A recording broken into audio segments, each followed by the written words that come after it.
Well, Hello. you're very prompt. Oh, am I? Yes, you are.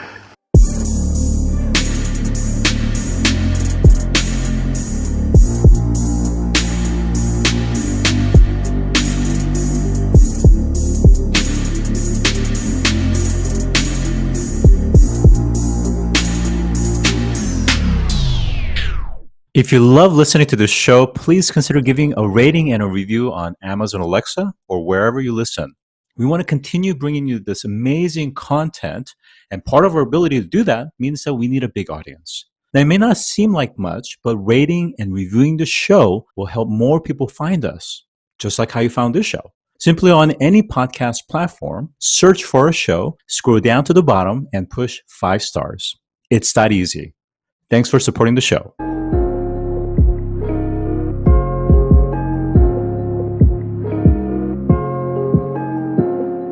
So today I'm joined by Annya San, who is a contemporary artist known for her signature abstract art. Thanks for joining today. Hi, Scott. Thanks for inviting me.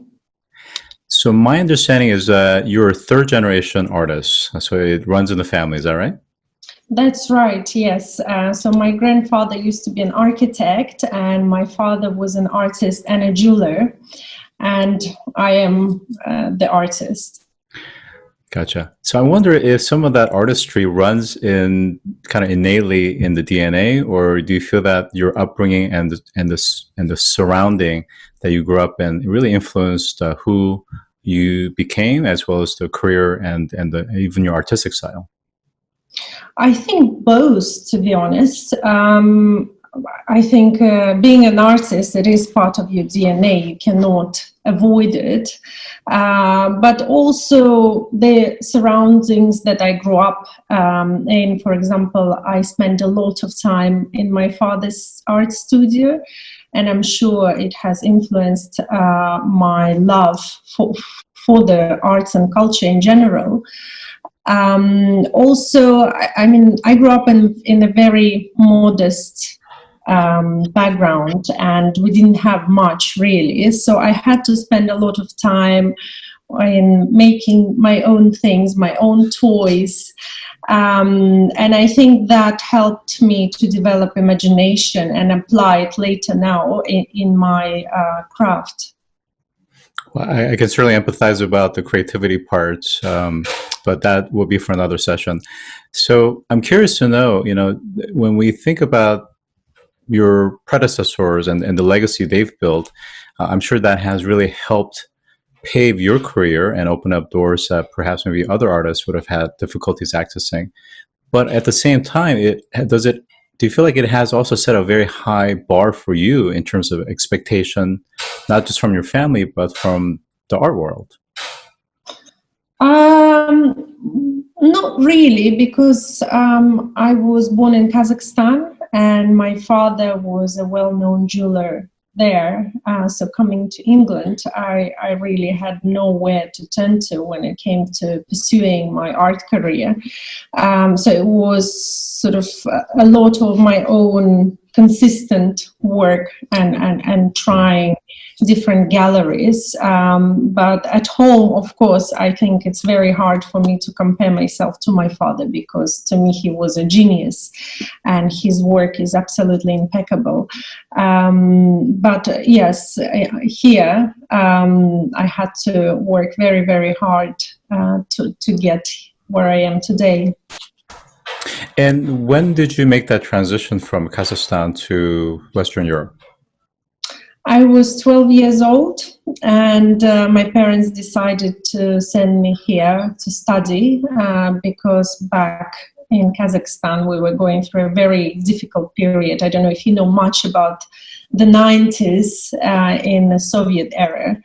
So everything kind of collapsed, and they had an opportunity to send me to England to have a better future, if that makes sense. And I went to a private college, and that's it. I fell in love with England and stayed here. Very nice. Well, we have interviewed people that were the first to immigrate from some of the former USSR really? blocks, and it's a very interesting kind of a harrowing experience and a journey that they had to go through. But coming back to your artwork, you've had unique access to the UN, various different museums and private collections. So I'm curious to know a couple of things. One is, when you think about the various pieces that you created, what are some of the pieces that you're particularly fond of? And also where you feel that it really, the exhibition location really did a great job displaying and really highlighting the work that you've done? I think my first very memorable experience of exhibiting my artwork was in Uzbekistan, where I had a solo exhibition in their National Gallery. I was very honored to be invited, and the attention and the reviews that I received were very, very flattering to me. Then, of course, working with UNESCO was a huge step in my career, and exhibiting at the UN headquarters in New York was a very serious step for me, and it meant a lot. So I'm very grateful to them for taking interest in my work. In terms of my art pieces, I quite like my sort of sustainability activism works that were not exhibited anywhere yet. But I take a big pride in them, because I think all these things are very personal, Scott. After becoming a mother, for example, my priorities shifted drastically, and I started looking into other things, not in my own needs, but into how I can sort of provide a future that my child can actually look forward to. And that's when I started exploring sustainability, humanity, and what our planet faces. And that's when I created one of my pieces called Bloody Decadence. I believe you have an image of that. Maybe we could share. So that piece has challenged my own very questionable values at that time, and I think maybe that's why it means so much to me. So after studying animal cruelty within the fashion industry, I created a piece that confronted consumer culture head on, in addition to the basic values of humanity towards other living creatures on this planet. Bloody Decadence symbolizes how much we buy without thinking about the consequences for the environment, things like makeup, clothes, electronics, things that we don't actually need in such large quantities. However, where every single purchase contributes to harming the environment.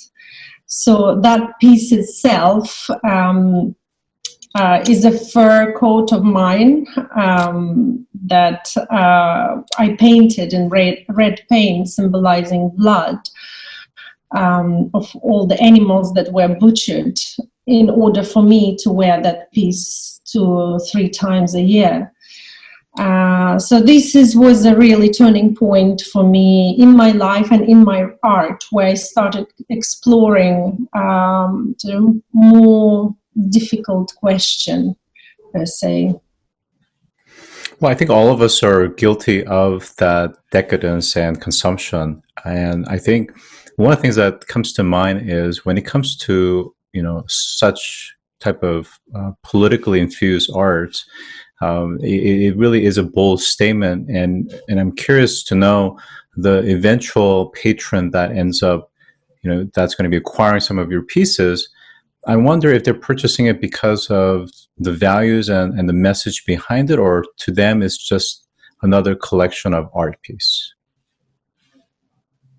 I don't know, maybe both, because some people are more interested in politics and activism, and they're more responsible, I suppose, towards the world, and they take the responsibility by supporting mind-like people, but others probably just buy it to be another art piece in their collection. Now, your type of work is a kind of work that really requires display in a public domain, meaning that, in a museum where as many people as possible can interact with it and engage with it and feel that message resonate with them internally. It's not the kind of pieces that would do well in some private collection, although I'm sure that still happens. Do you kind of have a influence or direction in terms of where your pieces will end up? I personally would like my artwork to be supported by public collections more than anything, because then they have this opportunity. I say that about my works, have an opportunity to be exposed to the public a lot more and have that space to breathe and interact with. So yes, to me, I think public collections are sort of my goal. Great. Perfect. Aside from that piece, can you talk about maybe another piece that's part of your collection where you're conveying a message? And I know you did share 3 in particular. Of course, another work of mine that is called Artivism, Playing with Shadows. It represents each issues within the art community. The piece itself is a wooden palette underneath which, as you can see, that there is a shadow. The shadow emphasizes that anything we do in the world will follow us forever, wherever we go, just like shadow does. So implying that every action has a consequence. And I therefore think as a community, as an art community, we should have some kind of solidarity to protect our planet and come up with more sophisticated solutions for global issues. And why did you happen to use a gun metaphor for the shadow? To have a more to have a bold message, a statement, strong, something that anyone can not relate to, but can recognize the image and recognize the power behind that image. And I guess maybe I thought of a gun being, a damaging thing for our society. Therefore, the damage that we do will follow us forever. I guess that was my thinking process at the time. Yeah, that's very, very interesting. I wrote an article in Forbes a while back about UN SDGs and specifically the kind of capital that we need on an annual basis for the next 15, 20 years to actually realize some of these goals. And it more or less kind of worked out to be about the amount of money that gets kind of lost to corruption. So to that end, I wonder, and again, I'm going to kind of bring it closer to your domain a little bit, and I recognize that it can be a little bit sensitive, but when we talk about politics and the power, certain powerful people have been known to evade U.S. or EU sanctions or launder money through high-end art markets. What are your thoughts about that? And how do you, when you're trying to convey a certain message around sustainability, around impact, but yet the medium itself is being potentially subject to not just manipulation, but for profiting of corrupt individuals? Well, honestly, Scott, I had a few pieces that I was not able to exhibit in London. You'd think it's, a westernized country where, first world country. However, I was told that galleries didn't want to have any associations against any individuals. Which is understandable because they need to sell and they need to make money, so they don't want to take a side. But to me as an artist, it was quite upsetting not to be able to express myself how I want to and not to be able to show what I want to show to the public. So my feelings about the world, I wish I could create more things that can reflect on those issues. And I really wish I could show those pieces to the public. So I haven't found the way how to quite go around it and be able to kind of address it head on. Yeah, that's especially within, I think, art activism, that's got to be a relatively kind of a common dilemma, because while being an artist by nature, it's about creativity. It's about an open medium to be able to communicate and convey and to influence. But at the same time, it's also a career. It's a means to an end. So you can't just have a lot of pieces just for the purposes of displaying. You have to be able to actually monetize and sell it to art collectors and so forth. So